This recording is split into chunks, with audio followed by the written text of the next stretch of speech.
Yeah. Is that it? All right. That was it. That was there. You were walking. What's up, everybody? Oh, man.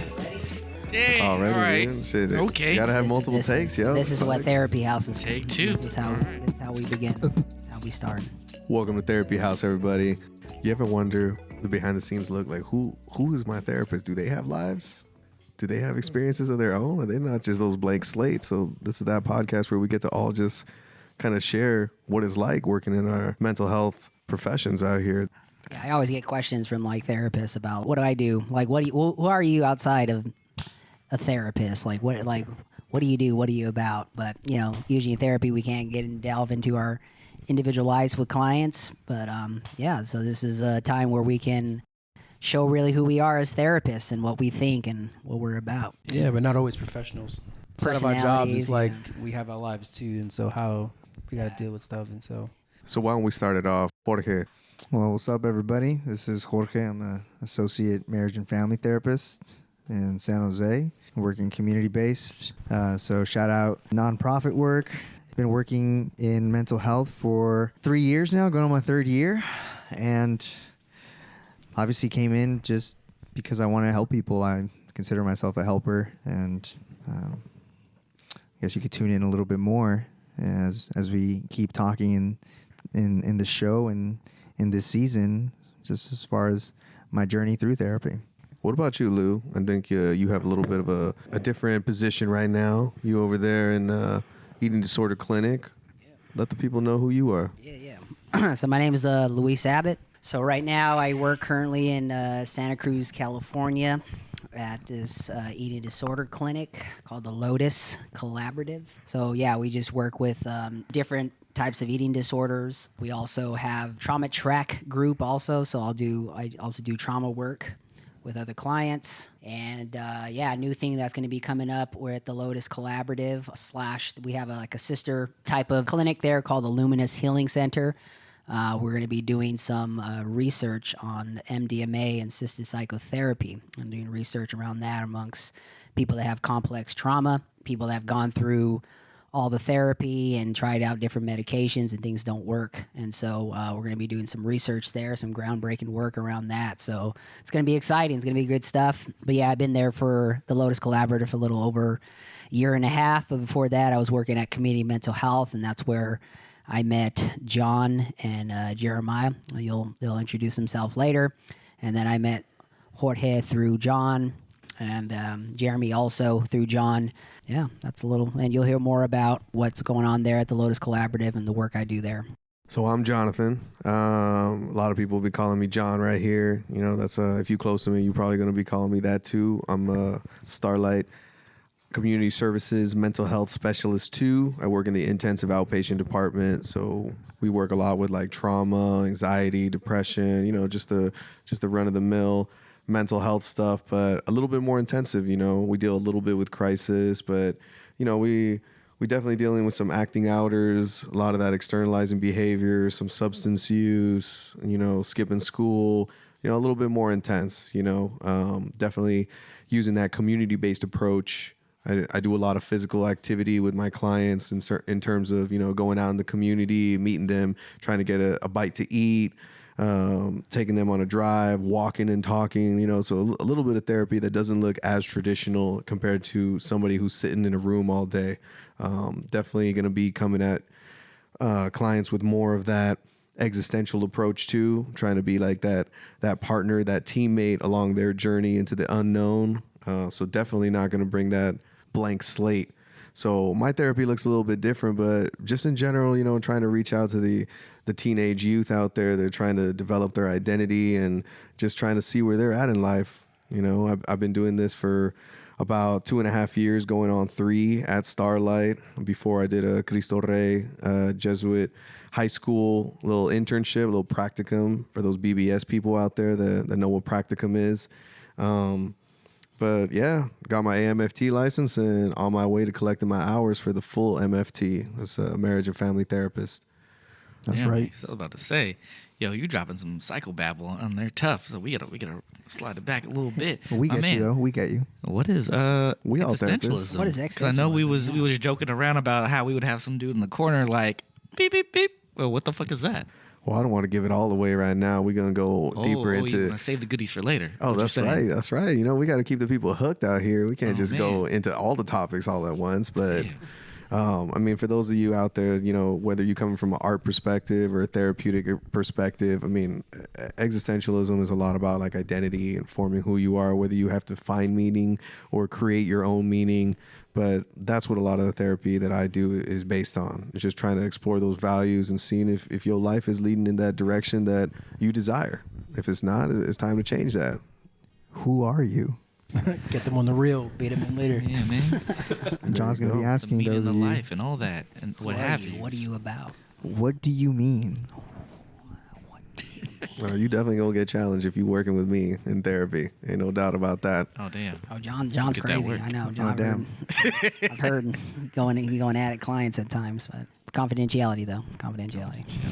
For sure. Well, Jeremy, why don't you take it and I'll wrap it up. Take the reins. Yeah, especially as the only non-therapist here in the group, right? Yeah, so my approach is a little different, but in the phases of counseling, I would assume it's towards the end of vocational rehabilitation. That's what my line of work is, but I've been in the line of career counseling for the past 6 years. My journey began primarily just not knowing what I wanted to do in my personal life and career, going into college and undergrad. Seeing that I've always played sports was my big thing. So junior year, I had to really settle down and figure out what I wanted to do. But it wasn't until I came out to San Jose where I did the City Year San Jose program. It's a nonprofit program. It's considered a service year where we worked with middle school youth. And for me, I was a mentor in the English comprehension. So that was kind of where I geared into. I wanted to do a little more career-oriented approach. Got my master's in school counseling in 2018. And I'm currently finishing up my doctorate degree in higher education. So my ultimate goal is to go into the line of counseling and career development in higher education. But right now I work with the State Department, California State, as a vocational rehabilitation counselor. And I work with individuals with disabilities, mental and physical. We help them find employment. We help build a plan. And so we take a lot of what they're dealing with, their mental and physical disabilities, their diagnosis, and try to create that plan that's going to help serve that area. It's not to prevent them from, it's a plan that's going to help them excel in what they're dealing with. Because we know if all our mental health is not there, it's kind of hard to retain a job. And so not just retaining, but financial instability, finding a housing, like there's a lot of different layers that goes into, for us, what we call a successful case closure. And so that's kind of what I do. I work with a partner in the county of Santa Clara, and Life Moves was a homeless shelter. So these are primarily the areas that we work with and the individuals that we help serve. But that's, my line of work. And I've been with the state for the past year and a half. Facts. And of course, it's your boy, Jeremiah here. Like John, as he has previously said, me and him work at the same place, but I'm just a level up. I'm a fully licensed marriage family therapist here in the Bay Area, South Bay, repping it tough. And the lead clinician. And Don't lead forget about clinician. that. He's a lead They don't therapist. really mean nothing. That's just a title. Just a title. For the most part, I still work with the same population John does. We take in clients who are suicidal, depressed, anxious, severe ADHD, ODD. I haven't had a conduct, but we definitely had psychosis and just a wide range of family issues, including trauma, which is the big thing we mainly treat. And it's, I love it. I love helping the kids. I love helping parents. I love seeing the family growth and everything. Mostly just from my approach of just solution focus, ingrained in everybody. They are all striving for change, striving for, peace. They know inherently what they need to do in order to get there. And, I'm just the guide, or, well, the company man, journeyman that they need to help them get there. So with that, I think we've all jumped into therapy for one reason or another, and Jeremy elaborated on his, but I'm kind of curious about my counterparts and kind of how they got into all this. And Well, first, I think we deserve it to our listeners out there to provide a few little answers as to how this whole group that we got here at Therapy House kind of came together. I gotta give credit to Starlight out here for bringing a good group of people out. Starlight. I met my former housemate Lou out here. Got to live with him for about a year, and we had this idea of Therapy House at the same time while Jeremiah was in the group at work, and we were just talking about, like, what if we used our mics? What if we came together? What if we made this podcast about therapists? Like, we're all therapists. Now Lou moved out, Jeremiah's in, then I got these other two homies over here who have been with me for a little bit longer. Jeremy did practicum with me over at Cristo Rey. That's how we got to know each other a few years back, working Monday through Friday with each other, coming from different avenues. He was trying to do, I think, a little bit more like that school counseling, and I was in there for sure on the track of getting my hours, becoming this full-time therapist eventually. But we just kicked it like every Monday, going do those McDonald's runs and just working together, and talking about, like, Don't forget the ranch. don't forget the ranch right there, especially with those chicken nuggets. Don't forget the ranch. And then I got my old school homie brother out here, Jorge, who I've been in touch with out here since high school, basically, and we kind of grew up together, and then we graduated from Bellarmine together. We both, I think, took some psychology there, and then we went into Santa Clara University, went to college together, again did psychology. Moving up, we were the only two to graduate with a gerontology certificate from our year. So, this is kind of how the group has come together, and I'm glad that gerontology. That's right. Study of the elderly. Another bang, bang, bang. Another clinical term. Another ology here. right there. Another ology. No, I know what gerontology is. I just didn't know y'all people was Yeah, studying you old got people. gerontology? I know. That's right. I know you did, John. I didn't know you got that too. Yeah, so That's cool. obviously John and I have gone through this journey pretty much at the same time, sort of just tag teaming and bouncing off. And I think that's how I've personally, I think I realized that I wanted to be a counselor. So essentially it started, the reason why we were both the only people from Santa Clara that have a gerontology certificate was Class of 2018. is actually because of different reasons. I randomly had a class that was about aging and archaeology, and it was like a requirement class back in college, and I was like, man, I just got to fill in this class out here. And I forgot what first class you were taking, but I think we did the death, dying, and loss too, which then we Then- coincidentally found out that it met the requirement. Exactly. So then we ended up taking this class together regarding death and dying, and so we were already two classes into the emphasis, and one of our professors was like, "Well, you guys should just go for it. Just end up getting the certificate. There's a whole program about it." So we ended up having sort of like this mini practicum class as well, and we had like experience in the community, talking to an individual through the program. We ended up actually even listening to some bluegrass with him over there at Sam's Barbecue. Off of Bascom Avenue. So it was just like a really great experience. But yeah, through there, John, eventually graduated and knew he wanted to be a counselor since right after undergrad. He was just like, I'm going to go straight into grad school. I was already working at the CPSY space. For me, I had to take another year to just see what I wanted to do. But at the end of the day, I realized I wanted to go into therapy, that I wanted to help people, that I also had that satisfaction as well.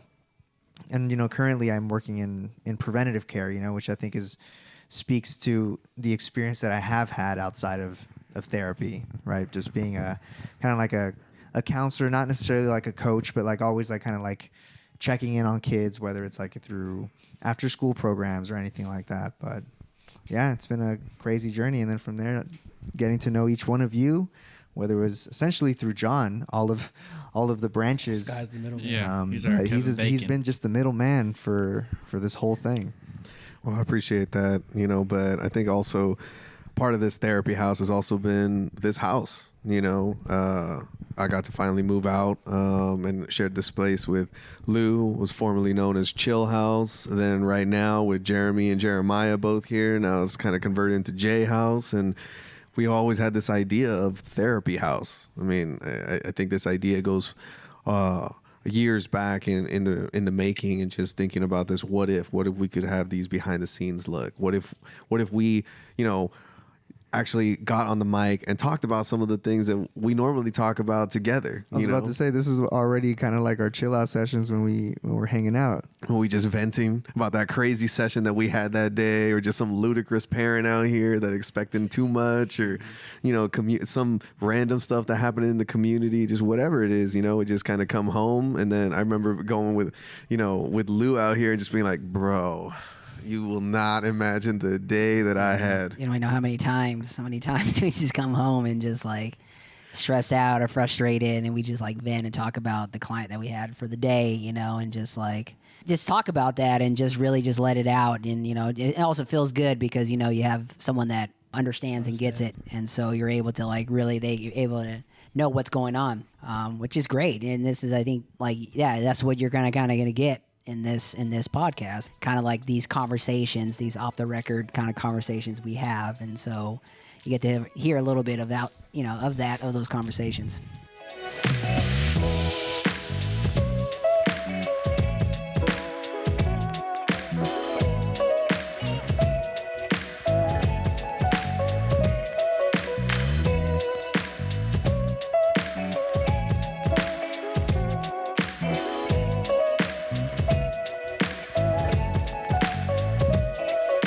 Everybody for tuning into Therapy House, the podcast that gives a reflective look from helping professionals experience. Here to remind you to check out our Linktree at Linktree/therapy_house. There you can find all the links for our podcast website, the different platforms that we are broadcasting on, individual links to our personal pages, some links to our professional pages, and of course our email, so that you guys can possibly request to come on the episode. Like, comment, rate, and review our podcast so that we can grow. And of course, subscribe so that you'll be the first to know when we drop something new. Until then, we'll see you next time.